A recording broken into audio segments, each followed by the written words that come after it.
yol bizi Laçın hava limanına aparır. Hava limanı rayon mərkəzindən 30 kilometr məsafədə yerləşir. Əslində məsafə qısadır, lakin rayon mərkəzindən hava limanına çatmaq üçün təxminən 2 saat vaxt lazımdır. Bu isə məhz bu ərazinin mürəkkəbliyi ilə bağlıdır.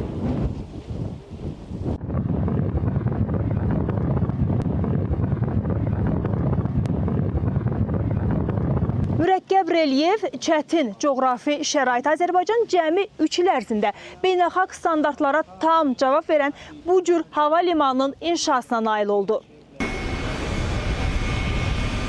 Laçın Beynəlxalq Hava Limanı ilk təyyarəsini qəbul etdi. Göyərtəsində Pakistanın baş naziri Məhəmməd Şahbaz Şərifin olduğu təyyarə artıq hava limanındadır.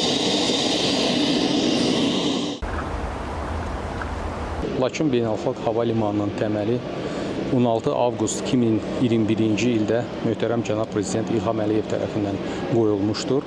İşğaldan azad olunmuş ərazilərimizdə artıq 3-cü beynəlxalq hava limanıdır ki, inşa olunub. Hava limanı əslində, yəni ki, relyefinə baxdıqda çox qısa zaman ərzində inşa olunmuşdur. Sözsüz ki, hava limanının belə gözəl regionda yerləşməsi hazırda regionun istər iqtisadi cəhətdən, istər turizm cəhətdən çox böyük töhfə verəcəkdir. Hava limanının terminal ərazisi 5000 kvadrat metrə təşkil edir, peron ərazisi 60000 kvadrat metrə təşkil edir. Hava limanında 8 təyyarə dayanacağı mövcuddur. Hava limanının buraxılış qüvvəsi isə 1 saatda 200 sərnişin təşkil edir. Hava limanına artıq beynəlxalq status da verilib. Beləliklə, Azərbaycanda beynəlxalq hava limanlarının sayı 9-a çatıb. 3000 metr uzunluğunda və 60 metr enində uçuş enmə zolağı. Laçın Beynəlxalq Hava Limanı bütün növ hava gəmilərini qəbul etmək iqtidarındadır. Füzuli ve Zengilan'daki torpak zemin düz olduğuna göre oradaki işlerimiz biraz daha Laçin'e göre asan idi. Ancak Laçin'i bildiğiniz üzere dağlık arazi ve buranın deniz seviyesinden hündürlüğü 1700-1800 metre. Buna göre burada bazı çetinliklerimiz oldu.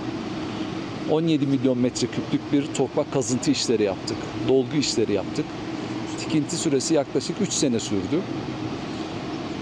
Füzuli ve Zengilan'dan sonra Laçin'de de Karabağ'a Azerbaycan'ın imzasını güzel olarak attığımıza inanırım. Bu projede bizim hem Türkiye'den hem Azerbaycan firmaları ile beraber yaklaşık 1500'e yakın fehlemiz, insanımız çalıştı. Havalimanı bütün beynelhalk standartlara, ICAO standartları, IATA standartlarına hepsine cevap verir. Hava limanı Laçın şəhərinə 30, Şuşaya 70, Kəlbəcərə 60 kilometrlik məsafədə yerləşir. Bu hava limanı həm də gələcəkdə regionun turizm potensialının inkişafına təkan verəcək. Sədaqət Süleyman, Fərhad Quliyev, AzTV xəbər.